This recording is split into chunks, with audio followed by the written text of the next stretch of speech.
Bueno, vamos a presentar algunos libros, ¿sale? Aquí está Sor Juana Inés de la Cruz o Las trampas de la fe de Octavio Paz.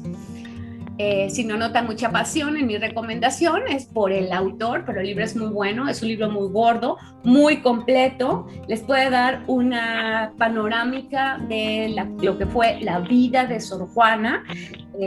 Lo que vivió Sor Juana es una investigación erudita, digamos que esta es básica, ¿no? Esta es una investigación básica para lo que es el tema Sor Juana. Y es de Octavio Paz, pues uno de los grandes autores de la literatura en México. Porque se preguntarán por qué no lo quiero.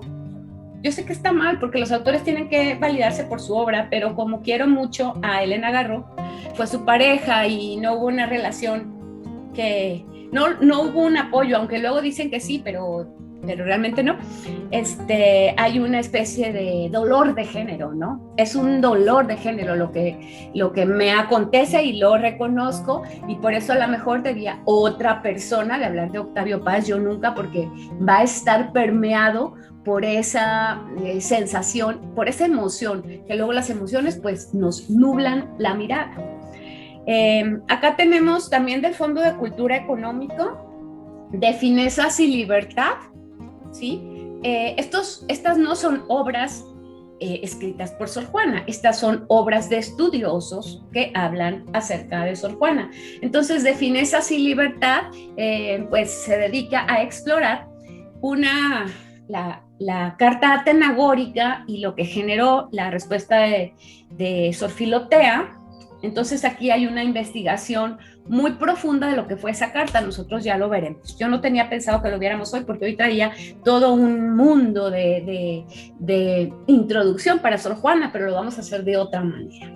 Y este libro que me encanta, El eclipse del sueño de Sor Juana, es otro estudio también del Fondo de Cultura Económica, el estudio de uno de sus poemas más relevantes, no el de Hombres Necios que acusáis a las mujeres, es el más famoso, pero este es Primero Sueño, ¿sí?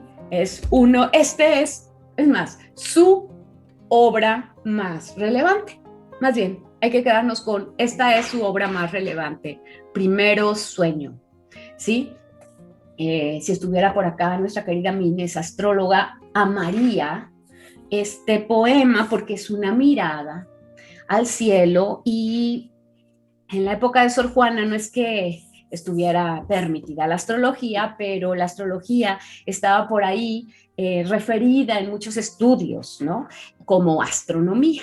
De hecho, la décima musa, llamarle a Sor Juana la décima musa, viene porque la décima musa era Urania, que era la musa de la astronomía, ¿sí? Es decir, del cielo. Por eso se le llama la décima musa. ¿Se habían escuchado que le llaman a Sor Juana la décima musa, verdad? Entonces, esto de décima musa, hay muchas cosas que escuchamos de Sor Juana. Y que nos quedamos con la idea. Miren, yo les había puesto hasta el billete de 200 en la presentación. Ya voy a dejar de lamentarme y voy a volver a hacer la presentación desde el principio con todo lo que puse en ella. Eso me pasa por haberla hecho hoy y no la hice ayer, la hice hoy en la mañana y bueno, cometí el error de no guardarla. Sigo buscándola, pero no. Entonces, vamos a hablar de algunas cosas de Sor Juana que ya sabemos. ¿Qué es lo que nos dicen de Sor Juana? Pues nos dicen que se vistió de hombre para ir a la universidad. ¿Verdad? ¿Qué dicen eso? ¿Habían oído eso? ¿No lo habían oído? Bueno, lo que pasa es que cuando era niña, ella desde los 3 años, aunque parezca algo extraordinario, pero a los 3 años aprendió a leer. ¿Cómo aprendió a leer a los 3 años? Y dicho por ella, esto está dicho por ella, ahí se leen sus obras completas, entonces ahí podrá leer, creo que es en la carta atenagórica, donde en la respuesta a Sor Filotea es donde ella explica mucho de su vida, y a los 3 años acompañó a su hermana con una maestra que estaba enseñándola a leer, y la niñita chiquita pues le dijo que su mamá había dicho que también la enseñaran a leer, ¿sí? Entonces la maestra, pues como por chiste, le empezó a enseñar a leer, pero resulta que la niñita de 3 años empezó a aprender a leer. Y la maestra primero por broma le empezó a enseñar, pero después como vio que la niña estaba pudiendo con aquello, así como tenemos unos niños en el taller de mitología, en el taller de mitología tenemos unos niños que están en el taller de mitología, yo no me limito, y aprenden, y te quedas hasta sorprendido con lo que responden, pues igual ella. Resulta que con estos, a los 3 años, empezó a aprender a leer y cuando la hermana y la mamá se iban como a graduar con la maestra de que ya sabían leer, la hermana y la mamá de Sor Juana, pues le tenía de sorpresa a la mamá que junto con ella la maestra iba a graduar también a Sor Juana. Entonces a los 3 años empezó a aprender a leer y muy pronto la niña sabía ya leer. Y eso no es un mito, contado por ella y probablemente lo sea porque luego manifestó sobrada inteligencia. Pasado el tiempo, como le gustó leer, luego la mandaron también a la biblioteca de su abuelo y ahí se acercó un maestro de latín. Y también cuentan, y cuenta ella, que en 2 elecciones, bueno, a lo mejor luego en 2 elecciones aprendió y luego seguiría, aprendió latín, también siendo niña. Y como a los 9 años ya estaba escribiendo cosas que asombraban a los adultos. Todo esto, ahora, que nos dicen que se vistió de hombre para entrar a la universidad. Lo que pasa es que los dichos se convierten luego en hechos tergiversados. Cuando era niña, le dijo a su madre que ella quería estudiar, que su máximo era estudiar. Y la madre le dijo, lo siento hija, pero la universidad no es para mujeres, es solo para hombres. Y ella contestó, me vestiré de hombre, madre, para entrar a la universidad. Entonces, no es que lo haya hecho, es que lo dijo. Pero muchos nos quedamos con la idea de que se vistió de hombre para entrar a la universidad y de ahí nuestra mente, bueno, sigue, ¿no? De ahí nuestra mente sigue y se la imagina entrando a la universidad disfrazada de hombre. No, no fue de hecho, fue solamente de dicho. Pero de esto estaba hablando. ¿De qué habla? De que desde niñita ella ya tenía este anhelo. Bueno, entre algunas de las cosas que tenía ya, que hasta con calculadora saqué, y ahora hasta con calculadora, había sacado, aviéntense esta presentación que me voló la tecnología, yo había sacado a cuántos años, así es que pues lo tendremos que estar sacando ahora, a cuántos años Sor Juana de varios acontecimientos. Número 1, ¿a cuántos años el descubrimiento de América? Como 150. Ahí chequenle, ¿sí? Chequen el descubrimiento. Y tenía una imagen del descubrimiento de América para que habláramos de ella. Pero bueno, todo estará en la imaginación y el lamento de la maestra quedará como reclamo a estos eventos. ¿A cuántos años del descubrimiento? Tenía como 150 años de que se hubiera descubierto, yo digo así, descubierto América, porque es como si antes no existiera y luego sí, bueno, América estuvo ahí siempre, pero fue para los españoles descubierta, pero no para los americanos, América ya estaba, ¿no? Entonces, había 150 años de aquel evento. ¿Es mucho o es poco? ¿Qué había pasado desde el descubrimiento de América hasta el nacimiento de Sor Juana? Teníamos una Nueva España en México. Todo América, también en Argentina, bueno, todo América recibió la impronta de la colonización, ¿sí? Todo América fue colonizado. Entonces, ser colonizados implica en la mente siempre algo muy especial, ser colonizados. Es que llega alguien que tiene más poder, esto fue un hecho, tuvo más poder porque pudo imponerse por las armas, por ciertos conocimientos que los hacían parecer, no me gusta usar la palabra mejores, pero los conocimientos que habían adquirido los hacían poder imponerse a los indios. Ahora, concretamente en México, tampoco es que hayan podido conquistar solamente por ellos mismos, ¿saben? No es que hayan podido conquistar los españoles solo por su fuerza y su poderío. En México pudieron conquistar porque las mismas tribus sometidas se les unieron a los españoles. Es decir, las tribus que habían sido sometidas por el poderío azteca quisieron dejar de estar sometidos por el poderío azteca y se unieron a los españoles sin saber que pues te unes simplemente a otro poderío. ¿Sale? Entonces, 150 años de aquel evento. 150 años de la imposición de una religión totalmente diferente a la religión que se vivía en América. ¿A cuántos años de Hildegarda? A ver si me acuerdo exactamente de los cálculos.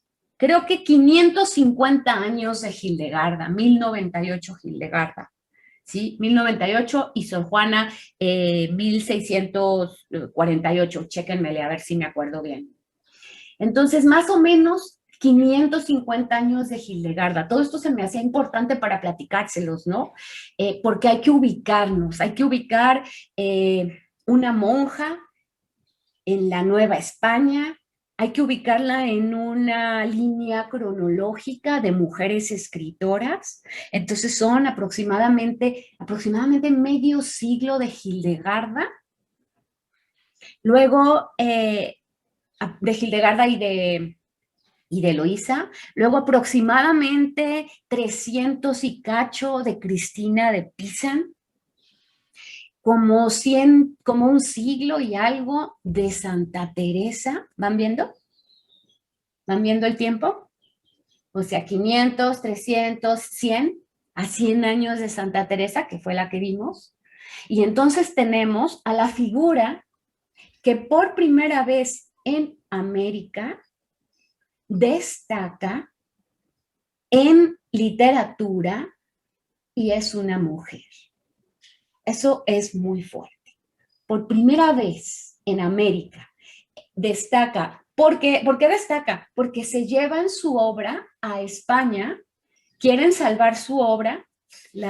Una de las virreinas que la protegía junto con su marido eran los protectores de Sor Juana. Ahorita también vamos a hablar de eso, pero una de sus obras, o más bien el compendio de sus obras, temiendo que la Inquisición las requisara y las quemara, porque estamos también hablando de este tiempo en que se queman. De Santa Teresa solo han pasado un siglo y se siguen quemando las obras prohibidas y se sigue revisando qué obras hay en las bibliotecas y se sigue permitiendo o no permitiendo tener en tu biblioteca ciertas obras. Y se sigue castigando, por supuesto, en España y en la Nueva España, la posesión de ciertos autores. Se siguen censurando capítulos de obras. De hecho, el Amadís de Gaula era un libro prohibido. Tener el Amadís de Gaula en tu biblioteca estaba prohibido, era uno de los libros del índice. Pues bien, la virreina se tiene que llevar la obra de Sor Juana a España para publicarla. Y, porque, bueno, tienen poder, son personas con poder. Y por eso digo que es por primera vez una figura de América importante en las letras, porque se publica y forma parte del canon del siglo de oro, del siglo de oro, ¿sí? El siglo de oro de las letras. Dice Diego, eso pasa hoy en día, pero con otras obras y bajo otros contextos. Sí, exactamente, Diego, no hemos cambiado mucho. Cuéntales, porque yo sé que luego tú tienes información interesantísima y tú siempre permaneces en silencio, pero sé que tienes mucho que decirnos. Cuéntanos esto que dices, eso pasa hoy en día, pero con otras obras y bajo otros contextos. Cuéntanos. Actívanos tu micro para que nos cuentes. Diego. ¿No lo puedes activar el micro? Ah, creo que puedes nada más escribir, ¿verdad? Por eso nos pones. Ok, bueno, entonces, ya va, me gusta eso, que va por los libros. Entonces, es la primera literata, bueno, hay muchos otros literatos, ¿sale? Hay muchos otros literatos alrededor de Sor Juana. No es que sea la única literata, pero es la que destaca.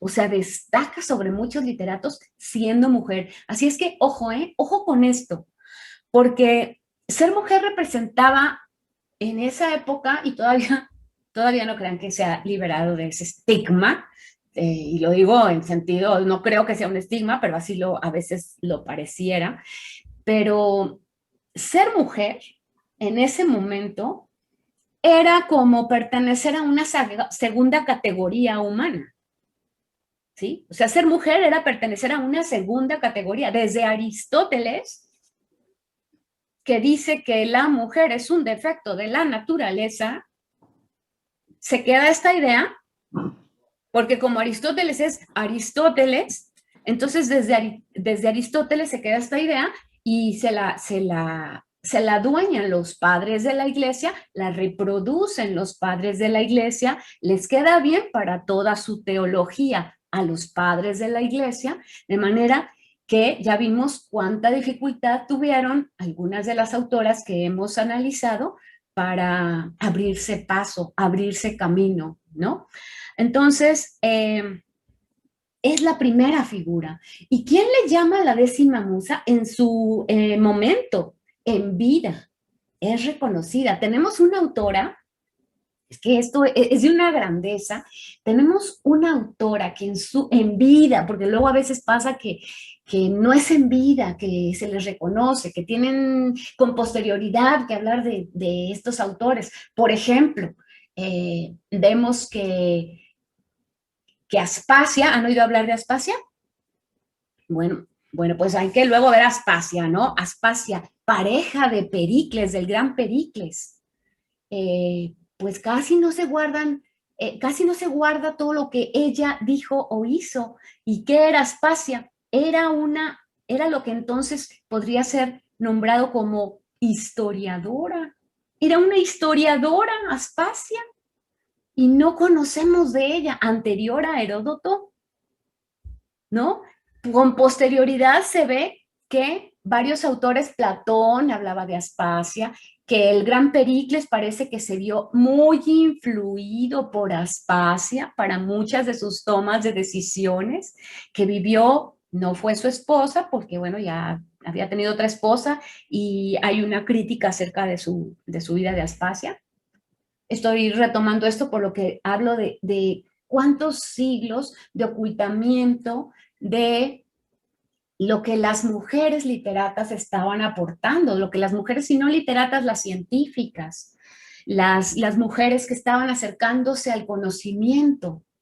Entonces, el que Sor Juana en vida, muy jovencita, fuera sometida porque la sometieron a una especie de prueba con todos los sabios de su época, siendo muy jovencita. No me acuerdo exactamente de la edad, pero era una jovencita.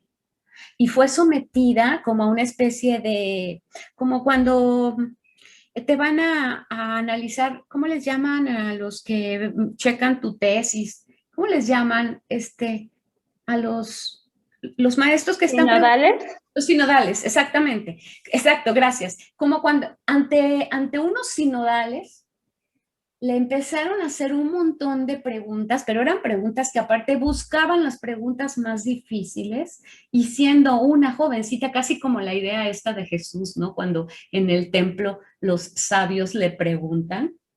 Fíjense que este pasaje de Jesús, ya sabemos que hay ahí una esencia legendaria en los pasajes de Jesús, legendaria, que es que te está hablando de cosas que de alguna manera fueron verdad, pero te las cuentan a veces ya con los entramados de la ficción y de la épica para que te queden bien claros.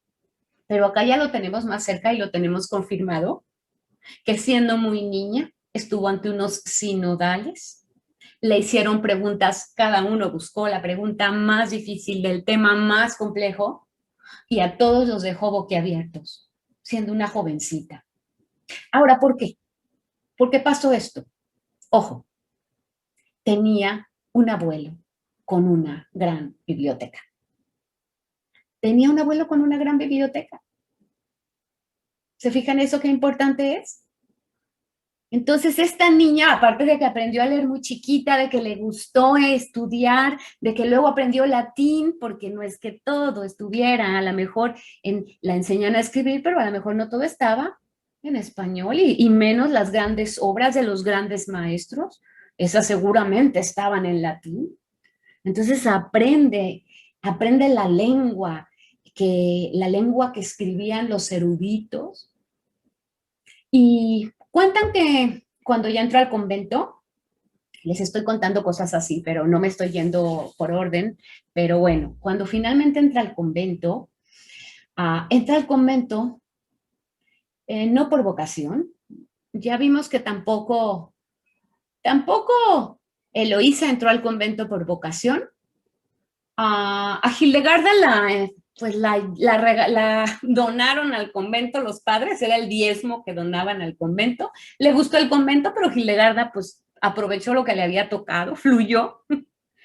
Cristina de Pisa, esa no entró, esa cuando se quedó viuda prefirió no irse al convento, prefirió ponerse a trabajar. Fíjense cómo todas nos van dando diferentes aspectos. Santa Teresa, aunque de niña no pensaba entrar al convento, entró al convento llamada por una vocación. Entonces tenemos una diferencia grande con Santa Teresa. Tenemos una gran diferencia. Santa Teresa sí tiene una vocación y una entrega a lo que es Cristo, Dios, la religión, pero a su modo, tanto que ya vimos que también fue de alguna manera perseguida por la Inquisición. Pero Sor Juana no. De hecho, primero entró al convento, al mismo convento de la Orden de Santa Teresa, entró a las Carmelitas Descalzas. Entonces ya saben, ya vieron ustedes lo que eran las Carmelitas Descalzas, ¿no?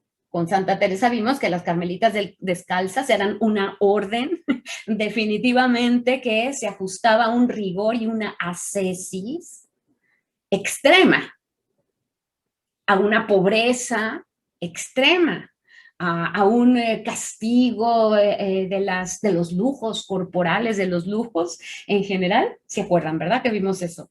Carmelitas Descalzas, ascesis, rigor. Pero Sor Juana, cuando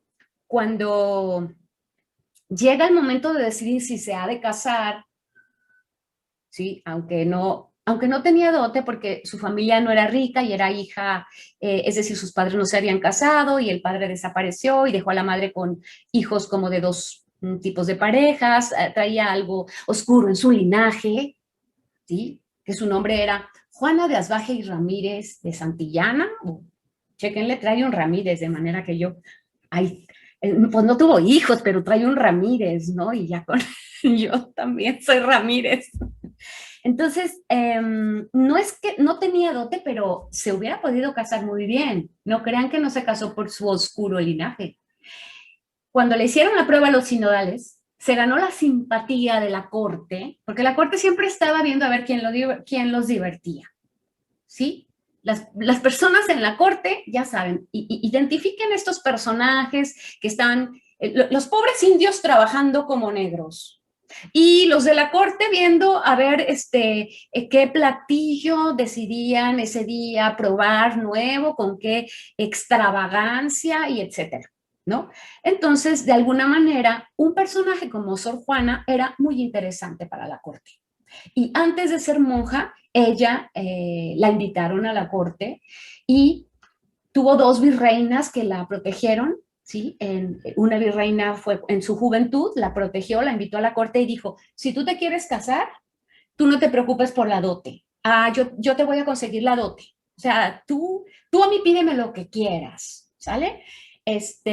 Porque la amaban, ¿sí? La amaban, era amable. También la envidiaba mucha gente.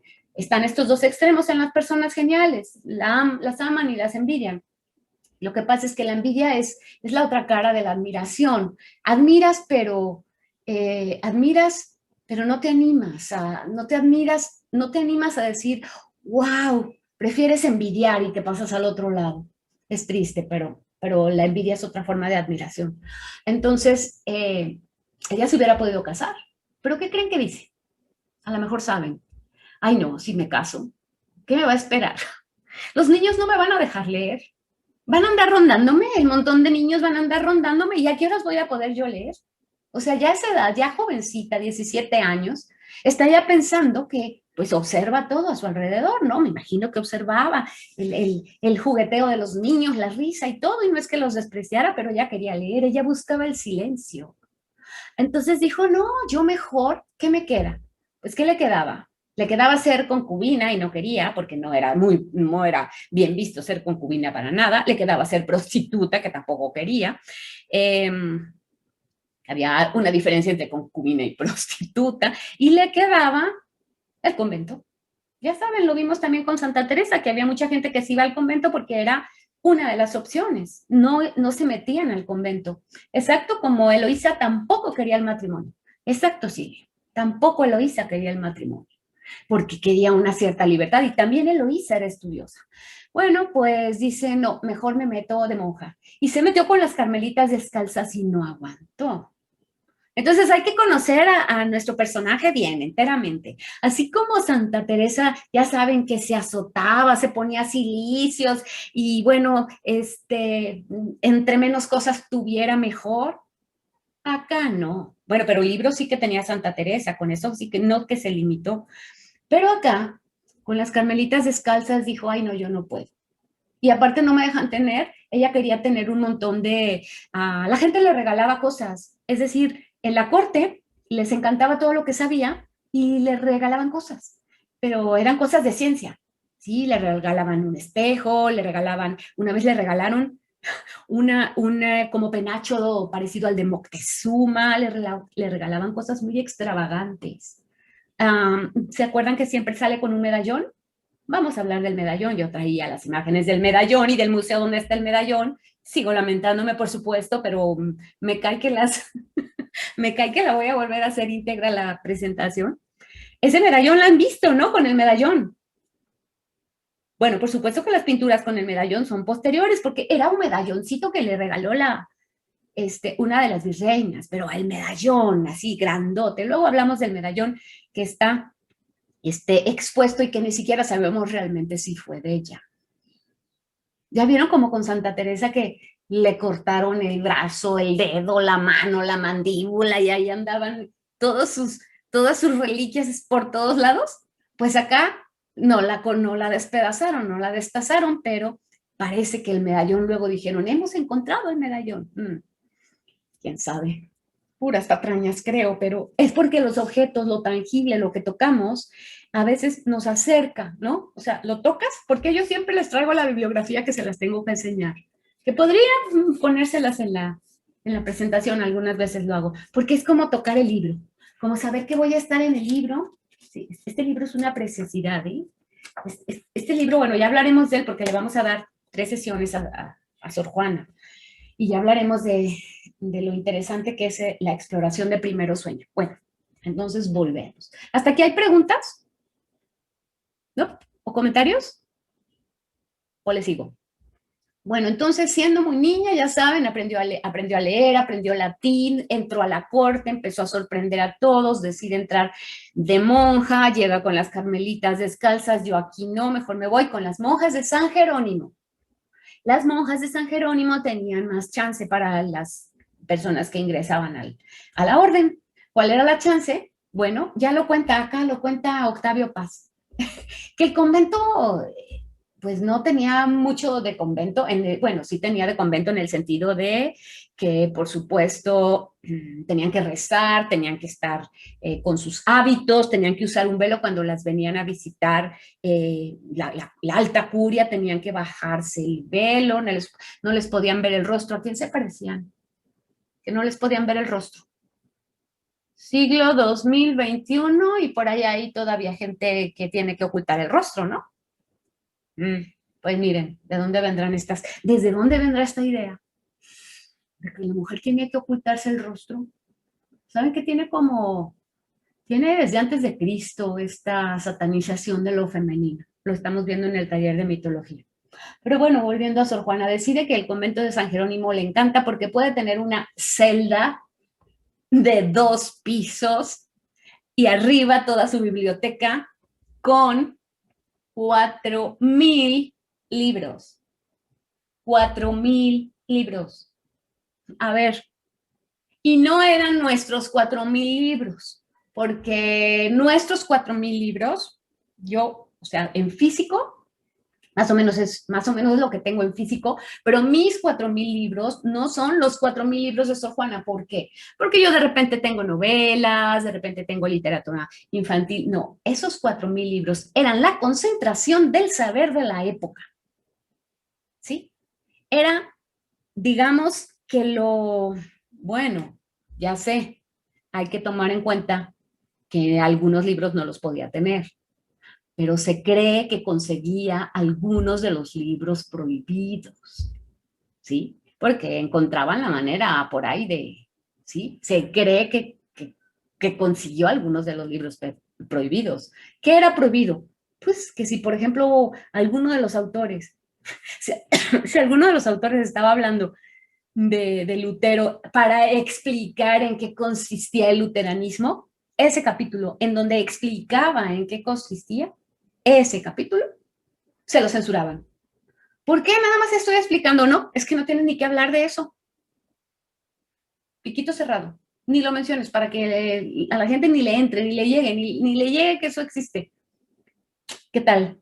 Pero bueno, los 4,000 volúmenes seguramente que sí tenían muchas de las obras de la antigüedad y sobre todo algo que nos conecta de vuelta con el hecho de que les dije que era la 10ª musa. Es decir, todo el saber clásico. El saber clásico ya en esta época estamos en el barroco, de hecho su escritura es barroca. Barroco quiere decir que hay un juego intelectual a la hora de armar la frase, entre más complejo, más, ¿cómo decirle? Entre más compleja y adornada esté tu frase, mejor. Digamos que así puedo resumir el barroco. Si alguien tiene otra aportación para resumir el barroco, es entre más aderezada uh, y es que quiero buscar una palabra, entre más aderezada, la decoración excesiva, sí, exactamente, Pepe, la excesiva decoración, pero además una truculencia en las frases. Es decir, la frase, había una alteración de la frase, que lo notamos en toda su poesía, una alteración de la frase para provocar que tu cerebro tuviera que entender de a poco. Miedo al vacío. Ajá, miedo al vacío, por eso era la saturación. Pues ella era barroca, pero el barroco viene después del Renacimiento. Entonces, estoy hablando del barroco, pero ya se había dado el Renacimiento. ¿Y qué era el Renacimiento? La renovación de las formas clásicas. La renovación de las formas clásicas era el retorno a los griegos. Entonces, los griegos están muy presentes en la obra de Sor Juana. Para entender a Sor Juana, sí que necesitamos también comprender la mitología griega, porque la utiliza para muchas de sus metáforas. Prácticamente no usa tanta mitología hebrea, es decir, pues porque no la puede tampoco denominar así, como pagana. Y esa fue una de las razones por las que tenían que proteger su obra, porque en su obra hablaba mucho de mitología griega. Entonces decían que sus versos eran paganos y también hablaba del amor. Y hay una película, me puse a ver películas para ver qué les ofrecía. Y hace tiempo hubo una serie larga, pero a mí ninguna me satisface y les voy a decir por qué. No me satisfacen porque no se concentran en lo que realmente tiene Sor Juana de grande, que es su literatura. Se concentran en eventos de su vida que para algunas personas representan morbo, ¿sí? Como es la cercanía con la virreina que se llama María Luisa. Y hay que entender que en la época, si alguien me busca ahorita, ¿en qué momento se empieza a utilizar para definir las diferentes predilecciones sexuales? Si alguien me busca, ¿en qué momento empezamos a nombrarlas? Van a ver que es reciente el nombramiento de las distintas predilecciones sexuales. ¿sí? Tanto el lesbianismo como el homosexualismo, en realidad es muy reciente el que le hayamos dado nombre y durante mucho tiempo esto era una realidad sin necesidad de que fuera ni nombrada, bueno, seguramente a lo mejor hubo críticas, claro que sí. Bueno, entonces las películas a mí no me satisfacen por esto, no porque traten el tema, sino porque no tratan con suficiente atención lo que es lo que hizo grande a Sor Juana. ¿Qué hizo que Sor Juana fuera admirada por los más grandes literatos de su época? ¿Sí? ¿Qué hizo que Sor Juana fuera admirada por los más grandes literatos de su época? A lo que yo he visto, ni la serie, una serie que sacaron creo que española de hace tiempo, me disgustó porque eran muchos capítulos y se concentraban en la relación con la virreina cuando, como no se concentraban en su escritura. ¿Por qué? Porque este es un tema moderno que a algunos pues les llama la atención, les inquieta, o sea, les inquieta la temática de Sor Juana con la virreina. Pero en ese entonces no estaba conceptualizado esto. El montón de monjas juntas, sin visita de caballeros, ¿qué generaba? Un amor, un cariño, su sexualidad y su sensualidad no podían ser contenidas por portar el hábito, ¿sí? Entonces el hecho de que se concentren en la película, de que se concentren como en la atracción que pudo haber sentido Sor Juana por la virreina o la misma virreina por Sor Juana, es una atracción que le dan una característica que hace que cuando veas la película terminas a veces superando el atractivo de su escritura. ¿Me explico? Pero bueno, se las voy a pasar las ligas y yo lo que quiero es que se queden con que era una escritora, con que era una escritora grandiosa y lo demás es muy su vida, sí, o sea, es muy ella, porque hay gente que lo usa o para eh, hacer una gloria o para un detrimento, o sea, o para gloria o para detrimento, ¿sí? Lucero, adelante. Adelante, Lucero. Además, la actuación de esa de la española es malísima. La actuación es como una novela, está sobreactuada y pues obviamente para generar morbo le dieron tanto énfasis a eso, pero es para vender, realmente, es como una novela tonta. Pero lo que más me fastidió de esa serie es la actuación, es malísima, malísima. Muy bien, sí, muy bien, muy bien. Entonces, bueno, no tenemos nada que sea enteramente recomendable, así es que sí, yo diría que si van a gastar su tiempo, mejor la lean, ¿sí? Porque no hay una película como la serie que les pasé de Santa Teresa, que sí vale la pena que gasten sus 8 horas. Esa a mí me pareció que vale la pena porque está armada muy completa con los datos de Santa Teresa y con todo lo que presenta. No sé si pudiste ver la serie Lucero de Santa Teresa, pero esa a mí me pareció buena, pero pues de Sor Juana, tristemente todavía no hay nada. Y los autores que se han acercado a ella, pues les digo que les ha llamado la atención este tema porque quieren, como dice Lucero, vender, ¿no? Y como es un tema de moda, pues quieren vender. Entonces, bueno, querías decir algo, Lucero, que vi que activaste. Bueno, No, dije, ¿cómo se llamaba esa serie? la de Santa Teresa que les mandé en el chat, Ah, ok, ya es que no lo he visto. No, no lo he visto. esa a mí me pareció bastante buena. Creo que Silvia ya la vio y no sé quién más la habrá visto, pero esa ¿Está en Netflix? no, la tuve que sacar de YouTube y tuve que buscar todas las liguitas y les pasé cada una Ah, desde la 1 hasta las 8, se las pasé.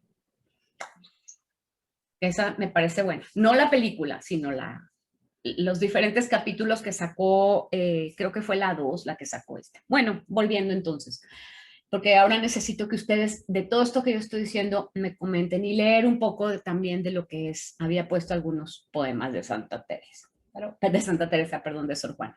Pero bueno, ahorita, este, Ahorita seguimos. ¿Qué más es importante? Bueno, ya vamos acercándonos a... Ella, ya saben, es reconocida desde chiquilla, luego tiene una comedia que les voy a mandar también para que se acerquen a una comedia, y esto nos habla de que ella estaba también en este juego de la literatura, no estaba nada más en la literatura mística. No tenemos, no tenemos misticismo, lo que tenemos es ciencia, filosofía, un poco de feminismo. ¿Qué hay en la obra de Santa Teresa? Mucha ciencia de su época, mucha ciencia de su época. Eh, Filosofía, era una gran filósofa, es decir, de todo reflexionaba, ella de todo hacía una reflexión, de cualquier cosa. Eh, una observación de las costumbres que luego convertía en obras de teatro.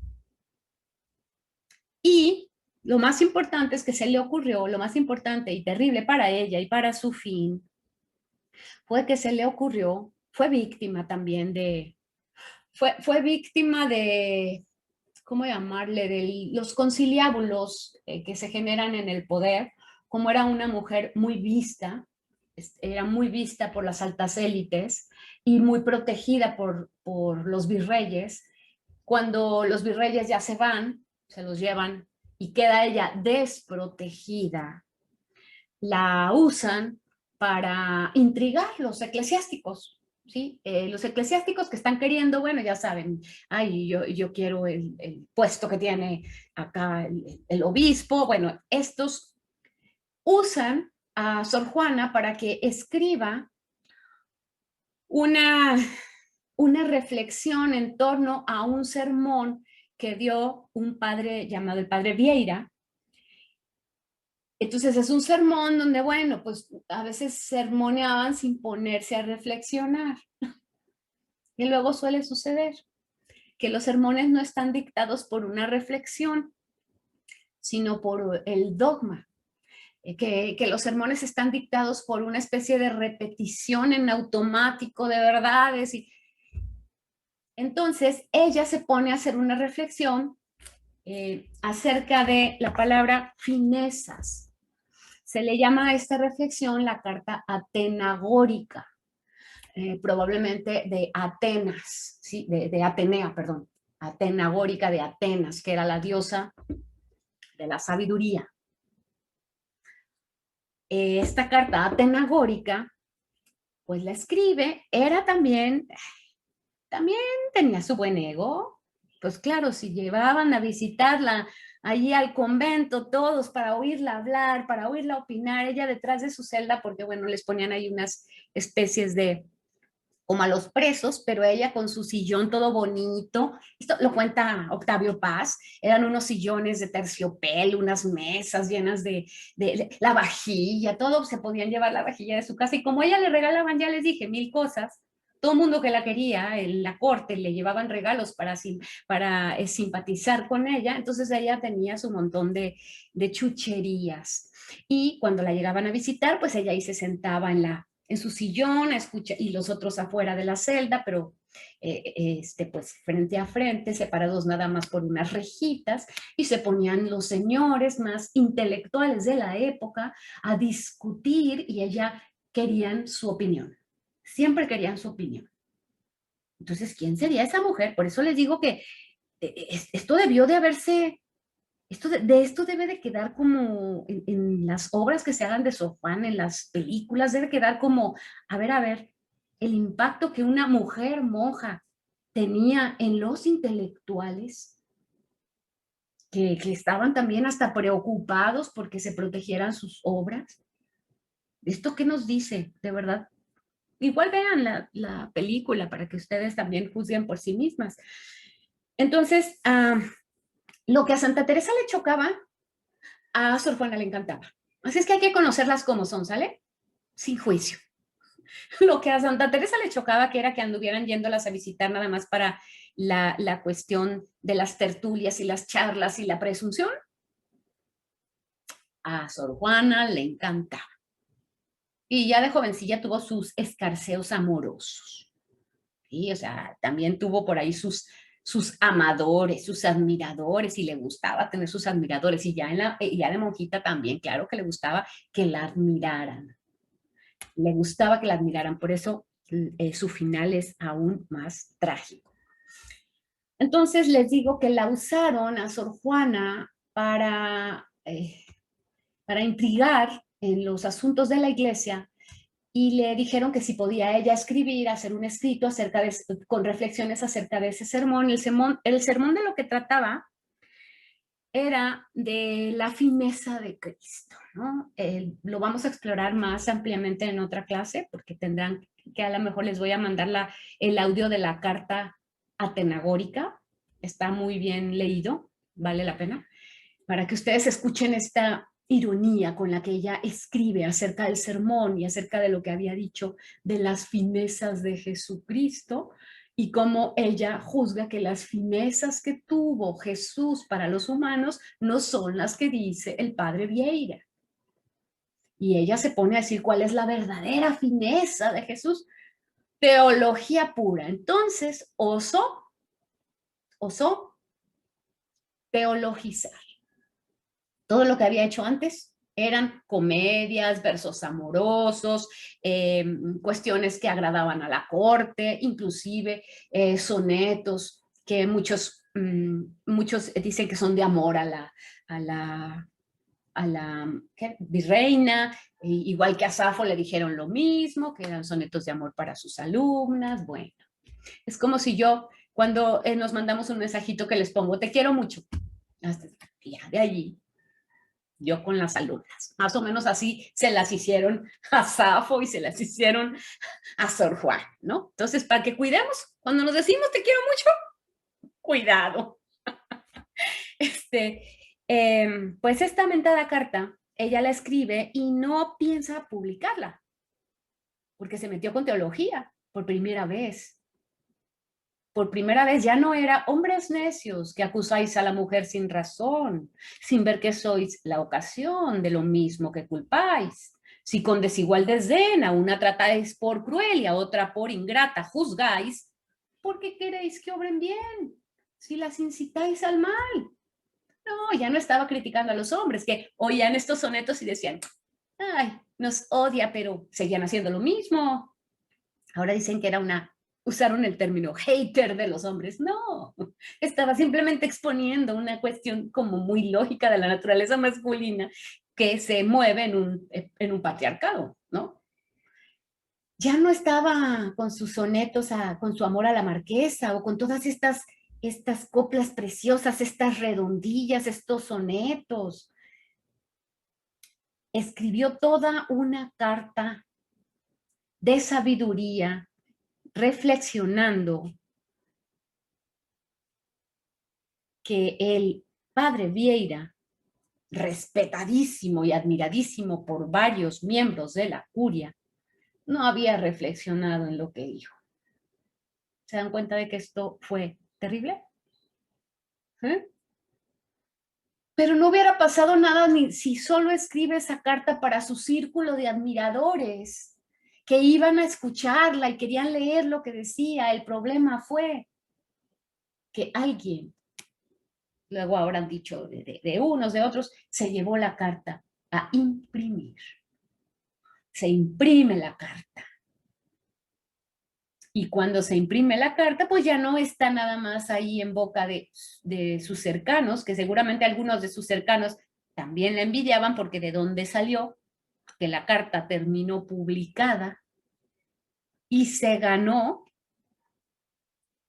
la respuesta que cuando ustedes escuchen la carta de Sor Filotea, es la carta que le responde el susodicho, le responde con una carta, pero nada valiente el señor se excusa en el seudónimo de Sor Filotea. O sea que ni siquiera dice quién es y le responde a Sor Juan. ¿Sí? Entonces es como una especie de, sale la carta atenagórica criticando el sermón y luego sale una Sor Filotea que le dice a Sor Juana un montón de cosas y que le dice que mejor se ponga a digamos, atender su vocación, porque pues se le ve que vocación no tiene para andarse metiendo en cosas que no le incumben. Y contesta la carta. Entonces hay la respuesta a Sor Filotea.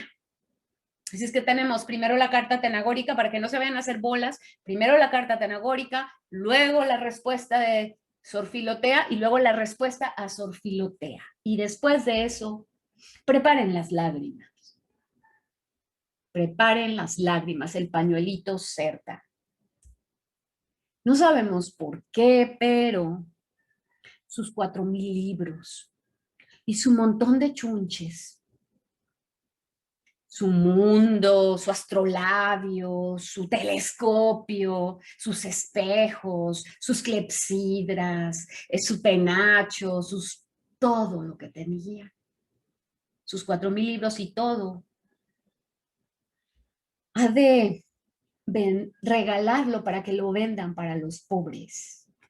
¿A qué les suena? ¿A qué les suena? Y después de eso viene una epidemia de peste muy fuerte. Empieza, el convento están, bueno, muriendo con muertes aterradoras. El convento y afuera del convento también unas lluvias torrenciales. Es que imagínense los caños, ahí toda la pestilencia, la gente apeñuscada en los conventos vomitando, contagiándose, una cosa horrenda. Nada de COVID en casita, con tu cubrebocas cuando sales al restaurante. No, una verdadera epidemia con todo el horror de la palabra. Y pues ella se pone a ayudar, a cuidar a las hermanas, ya ha regalado sus libros, ha regalado todas sus cosas, se entrega, cuentan que, cada quien piense lo que quiera, pero cuentan que es que después de la carta, de la reconvención, decide pues ahora sí entregarse a Dios. No, es que lo que hace es que tiene que ayudar a sus hermanas, punto. Tiene que ayudar a sus hermanas y bueno, termina contagiada y muere. Ya tenía yo ahí la fecha de muerte, pero busquémosla de vuelta porque no me la sé de memoria. Pero chequen la edad, ahí los que luego me ayudan y ponen acá. ¿Qué onda con Santa Teresa? ¿Qué onda con Sor Juana? Se me confunde luego. ¿Qué onda con Sor Juana? Y todavía no entramos ya a su obra, a sus versos, a la carta atenagórica, a cuando cuenta de su vida, de que, como dice, déjenme, esta la tengo por acá cerca mío, como dice, que esto me encantó, a ver, ahí voy. ¿Cómo dice esta? Bueno, esta es bueno que yo ahorita cierre mi exposición. ¿Cómo dice? En perseguirme mundo, ¿qué interesas? O sea, en perseguirme mundo, ¿qué interesas? ¿Qué te interesa perseguirme mundo con todo lo que me criticas? ¿En qué te ofendo cuando solo intento poner bellezas en mi entendimiento y no mi entendimiento en las bellezas? También que le gustaba, sí, también. A ver, es 17 de abril, 1695. Y nace creo que en el 1648, ¿no? A ver, chéquenme. Según mis recuerdos, que luego no soy buena con las fechas, pero a ver si nace en 1648 y saquemos cuánto tiempo vivió, que pues no fue mucho. A ver, 48 casi tendría entonces mi edad, ¿no? Saquen la matemática. Yo se las dejo. Yo les juro que para la presentación había con mi calculadora sacado un montón para tener los numeritos exactos. ¿Será que eso no le gustó a Santa Teresa? Ay, sigo con Santa Teresa. ¿A Sor Juana? ¿Cuántos años vivió? ¿Quién me busca? Unos 50, ¿no? 47. 47 años. Mucho más joven que muchos de los que estamos aquí. Mucho más joven que Antonio, que Silvia, que Selene, que yo. Elsa, no sé cuántos años tengas, más joven que Lourdes. Yo 48. Pues fíjense, más joven que Elsa. Creo que solo se libran Diego, Pepe, Lucero. Creo que son los únicos que son más jóvenes, ¿no? No llegan a 47. pero todos los que pasamos de 47 y que nos sentimos jóvenes, murió. Lo más triste es eso de su biblioteca, ¿no? Es lo más triste. Sus 4,000 libros y todo su colección de objetos científicos. Había que venderlos para los pobres. Yo tengo una sensación muy, muy fuerte de eso, porque cuando los que la defendían decían, es que ella nos hace ricos con sus letras, no importa que tenga riquezas en su celda, esas riquezas la nutren, la inspiran, porque ella nos hace ricos con sus letras. Opiniones, este es un rato para ustedes. Yo les iba a hablar hasta de las musas, les iba a platicar, porque la 10ª musa, la de la astronomía, por eso le decían la 10ª musa a Safo y también a Sor Juana. La 10ª musa, que es la que tiene la de la astronomía, las matemáticas, la ciencia, o sea, la poesía también. Bueno, levanten la manita, comentarios. Perseguirme, mundo, ¿qué interesas? Se quedaron, después de todo me lo aventé sin mi presentación, que me encantan mis presentaciones porque tengo la guía de por dónde quiero ir, pero bueno, la próxima vez primero pongo guardar para que al menos queden guardado cuando se vaya la luz.